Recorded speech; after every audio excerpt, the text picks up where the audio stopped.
መለያየት ሞት ነው ለተዋደደ ሰው። እንግዲህ እንደምታዩቸው አብርሽና ሩታ ትንሽ ዛሬ ሩታ በጣም ተረብሻለች። አብርሽ እንግዲህ ትንሽ ለመቆየት ወደ ቡታጅራ ገብቷል ማለት ነው። ኤፍሬምም አብሮት አለ። ሩታ ከሱ ለመለየት በጣም ከብዷታል ከመነግራችሁ በላይ። እውነት ለመናገር እኔ በዚህ ሰዓት በዚህ ጊዜ ጥሏት በሄድ ትቷት በሄድ ጥሩ ነው ብዬ ነው ማስበው። ግን ደግሞ አንዳንዴ ህይወት ደግሞ ሁሌ አልጋ ባልጋ አትሆንም እና እንደዚህ ማለት መራራቅ ይኖራል። ለስራ ሌላ ቦታ፣ ሌላ ሀገር፣ ሌላ አካባቢ የመሄድ ነገር ይኖራል። ብቻ ብዙ ነገሮች አሉ። ነፍሰ ጡር ናት። እንክብካቤ ከምንም ጊዜ በላይ ያስፈልጋት ነበረ። ከጎኗ ቢሆን ጥሩ ነበር። እንደኔ ግን አብረው ብትሄድስ ብዬ አላወቅኩም። አንደኛ አብርሽ ለምን እንደሚሄድ አልተናገረም፣ ይፋ አላደረገም። ማለት ከሚስቱ ተለይቶ ትዳሩን ትቶ 15 ቀን የሚቆይበት ምክንያት አልገባኝም። ምክንያቱም እኔ እንጃ ከአሁን በዚህ ሰዓት ከሩታ እንክብካቤ በላይ ያስቸኮለው ስራ ወይም ደግሞ በዚህ ጊዜ ማለት እስከዛሬ መሄድ ይችል ነበር፣ ወይ ደግሞ ከወለደች በኋላ መሄድ ይችል ነበረ። አይዶን ነው ወይ ደግሞ አብሮ መሄድ ይችሉ ነበር። ግን ለምን በዚህ ልክ ወስኖ ጨክኖ ጥሎ እንደሄደ አላወቅኩም። ግን ደግሞ የራሱ ምክንያት ይኖረዋል ብዬ ነው የማስበው። የማልፈውም በዛ ሀሳብ ነው። ልወቅሰውም አልችልም፣ ልፈርድበትም አልችልም። እንደነገርኳችሁ ህይወት አጋጣሚዋ ብዙ ነገር ነውና በጣም አስገዳጅ ነገሮች ሊኖሩ ይችላሉ። እስከ ሀገር ጥሎ እስከመሄድ ምናምን ነገርም ይደርሳል ምናምን ነገር ግን አላውቅም። ብቻ ግን ሩታ በጣም ነው እምባዬን የመጣው፣ አልዋሻችሁም። ማለት የሆነ ሩቅ ሀገር የሚሄድ ለአመታት የሚለያዩ አይነት ነገር ያ የሚለያዩ ሰዎች አሉ። እንደሱ አይነት ስሜት ነው የተሰማት እሷ። እኔም እንደዛ ነው የተሰማኝና አሳዘነችኝ፣ እምባዬን የመጣውና ሩታዬ ጠንካራ ጀግና ሴት ሁኚ።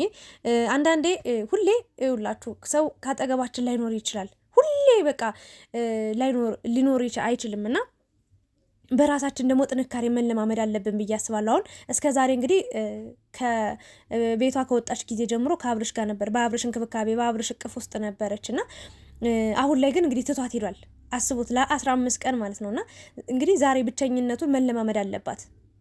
ማለት ከዚህ በኋላ ብቸኝነት ይኖራል ምናምን ሳይሆን አንዳንዴ እንደዚህ ለስራ መውጣ ሲባል ምናምን እንደውም አብርሽ አሁን ዩቲዩብ ላይ ስራውን ሆኖ ስለሚያተኩር እዛ ላይ ነው እንጂ ሌላ ስራ ቢኖረው የፊልድ ስራ ሌላ ክፍለ ሀገር ወጦ 5 ቀን 10 ቀን ወጦ ቆይቶ 1 ወር ቆይቶ የሚመጣ ሰው ቢሆን ኖሮ አስቡት ምን ልትሆን እንደምትችልና አሁን ደግሞ አብሯት ስለለመደች አብሯት ሆኖ እንክብካቤ ጠዋትም ማታም ሲተኙ አብረው ሲነሱ አብረው ሲሄዱ አብረው ሲመጡ አብረው ነውና ያን ነገር መለየት የሚባለውን ነገር ለብቻዋ ምንም የለመደችው ነገር የለምና በጣም ከባዱ ቀን ነው ብዬ ነው የማስበው። ይሄ በህይወቷ ከባድ በቃ የምትለው ቀን ይሄ ነው ብዬ ነው የማስበውና ግን ብቸኝነትን ደግሞ አንዳንዴ ጥንካሬ ይሰጣችኋል።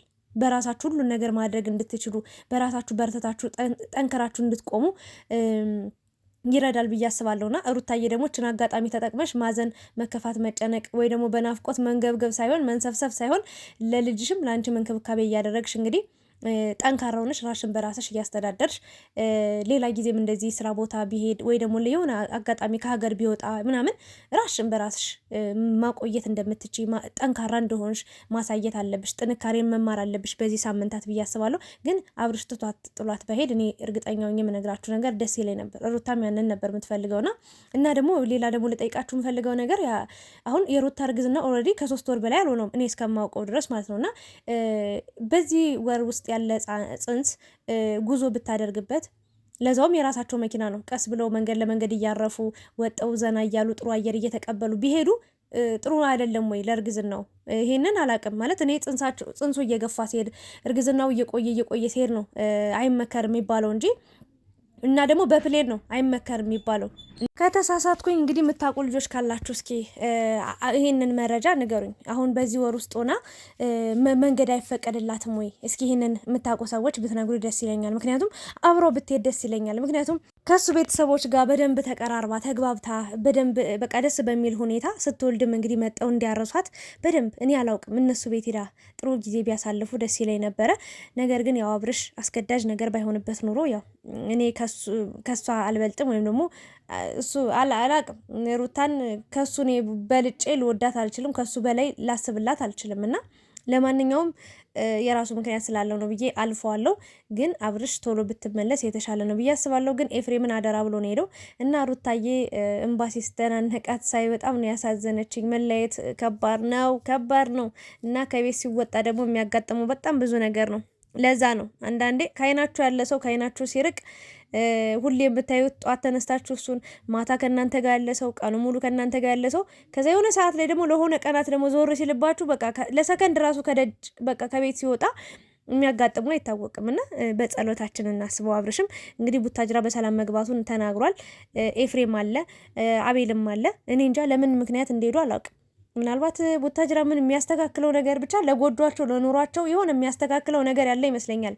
አይ ቲንክ አብርሽ ያለ ምክንያት ጥሏት አይደለም በዚህ ሰዓት እና ግን ትንሽ ጠንከር አለ በቃ አንዳንዴ እንደውም ሴቶች በጣም ስስልብን ያላቸው ቶሎ ለመራቅ ቶሎ የሆነ ነገር ለመወሰን ትንሽ ከበድ ያደርጋቸዋልና አብርሽ ግን ደብሮታል እኮ ከሩታ ለመለየት ወይ ደግሞ መለየቱ ደብሮታል። ግን ቆፍጠን ብሎ በቃ ሮጦ ነው እንትን ያለው የሄደውና አላሳወቅም ለሩታ በቃ እኔ አላውቅም። እሷም ባሲጠናነቃት እሱ ጸጥ ብሎ ነው ሄደው። ያ ማለት ምንድነው ሳይናፍቃት ቀርቶ ወይ ደግሞ አትናፍቀኝም ብሎ ምናምን ነገር ሳይሆን አላል ህይወት ነው በቃ አንዳንዴ እንደዚህም ሊያጋጥም ይችላል።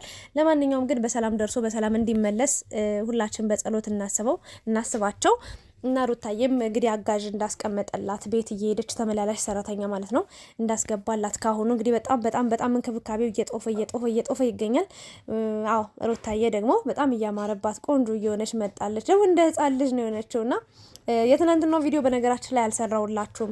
አብርሽ ተንበርክኮ ይቅርታ ጠይቋት እግሯን አጥቧት በጣም ቀብጣበት በደንብ ተማምኖ ይቅርታ ተጠያይቀው ደስ የሚል ቀን ምሽት አሳልፈው ነበር። ሩታ በጣም ከፍቷት እንደነበረ እሱን ሁሉ በቃ አልሰማም ብላ በራይድ በቃ ጥላው እንደሄደች ነው ስትናገር የነበር። በጣም ከፍቷት ነበር። እኔም ይሄ ነገር መሆን የለበትም ብዬ ነበርና አብርሽም እንግዲህ በደንብ ተምሮበት አልፏል ብዬ አስባለሁ። ለምን እሷውን ነፍሰ ጡር ስለሆነች ጥንቃቄ መደረግ እንዳለበት ለሷም ጥሩ አይደለም። አንዳንዴ እሷም የሆነ ነገር ብትሆን እሱም ከባድ ጸጸት ውስጥ ነው የሚገባው።